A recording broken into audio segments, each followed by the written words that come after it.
This UN resolution that was passed, that the president lauded and said it was great to have Russia and China on the side of the US, is it just backing North Korea into a corner? Well, the sanctions, these sanctions are the toughest that I've ever seen. And they affect a third of North Korea's economy, income that's not going to be come in. 80% of commerce goes through China into North Korea. Coal exports are diminished, foodstuffs, all kinds of goods. I think this is a sanction that might have some bite. And this has caused the North Koreans to react very violently, including the foreign minister who I've dealt with, who's basically a moderate person. So it could be the start of China really making sure that they are enforcing sanctions. They have to enforce these sanctions or they won't work.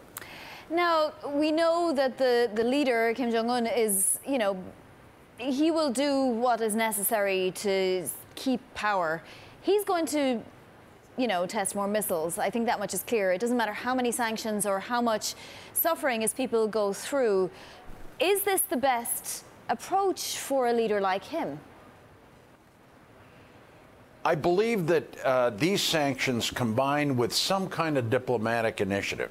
Now, I like the fact that the Secretary of State said, we're ready to have a dialogue if North Korea stops some of the missile tests, stops going with more missile activity. I think that's a reasonable discussion.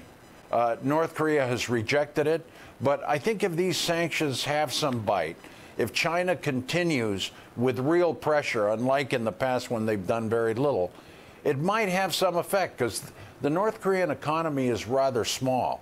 And if these sanctions are enforced, they're going to make a difference. Now, if you go after oil exports, which this sanction did not go after this, that is really going to almost stop the North Korean economy. So I think the wait and see attitude, but we've got to move fast with some kind of diplomatic effort. I think this is an effort that needs to happen. Sanctions and diplomacy. We should stop talking about preemptive military strikes. That's not going to work.